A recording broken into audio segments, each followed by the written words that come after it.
Good morning, students.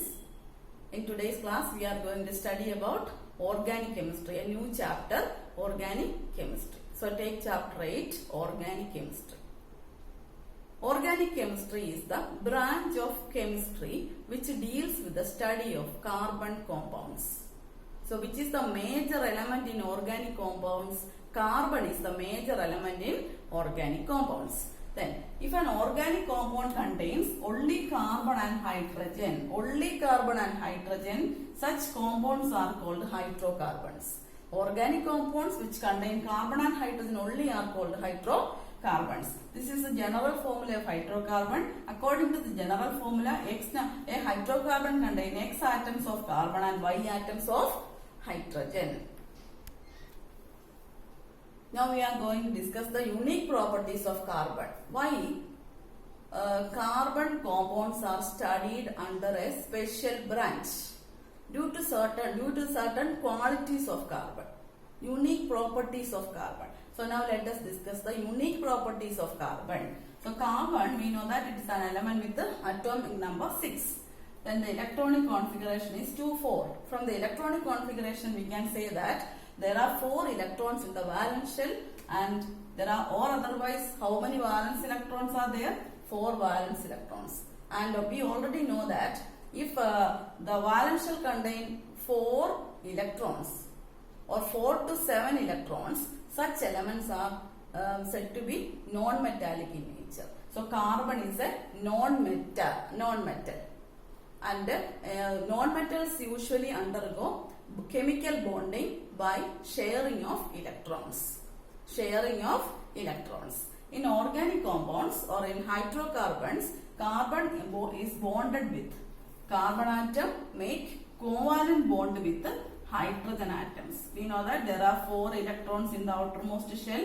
Then a carbon atom can make covalent bond with other carbon atoms or also with hydrogen. Why carbon can form covalent bond with hydrogen? Because carbon and hydrogen are non-metals with similar electronegativities. The electronegativities of carbon and hydrogen are almost same. Therefore, carbon can form covalent bond with hydrogen by which method? Sharing of electrons. And also, carbon can form covalent bond with other carbon atoms also. So, can you say how many bonds can be made by a carbon atom? There are 4 electrons in the outermost shell, unpaired electrons. Therefore, how many bonds can be formed by a carbon atom? 4 bonds. And this is called tetravalency. So, how many valence electrons are there? 4 valence electrons in the outermost shell of carbon. Due to the presence of 4 electrons in the outermost shell, each carbon atom can form how many bonds? 4 bonds. Or it can combine with 4 other atoms or group of atoms. So we can say that the unique property of carbon is its tetravalency. Carbon can form 4 bonds with neighboring atoms. So unique property of carbon number 1 is tetravalency. So carbon atom can form large number of compounds due to tetravalency. Then second unique property of carbon is catenation. A new term, catenation. Catenation means carbon atom can form long chain compounds with other carbon atoms. Carbon atoms can form long chain compounds. The ability of carbon atoms to form long chain compound is called catenation. And catenation is maximum in carbon. The catenation is maximum in carbon.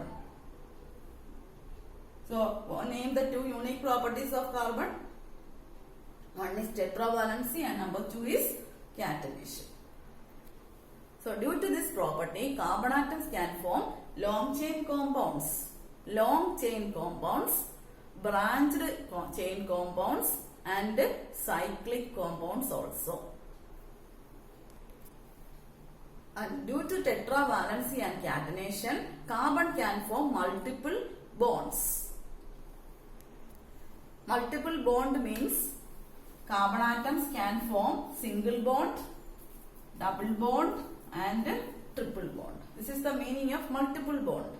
So due to tetravalency and catenation, carbon atoms can form single, double or triple bonds.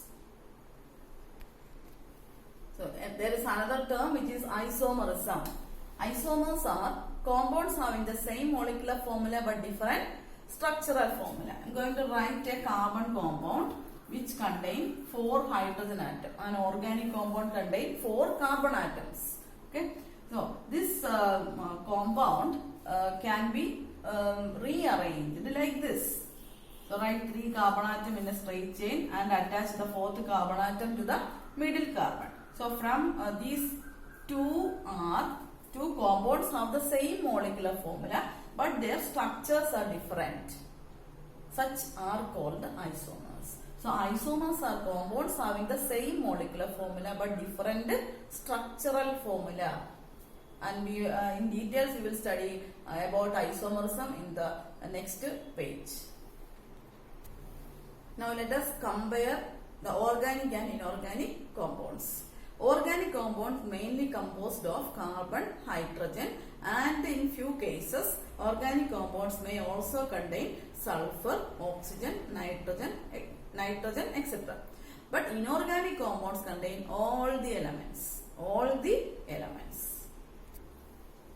And about the nature of compounds, organic compounds are covalent in nature. That is, carbon atom, we know that atomic number is 6 and electronic configuration is 2, 4.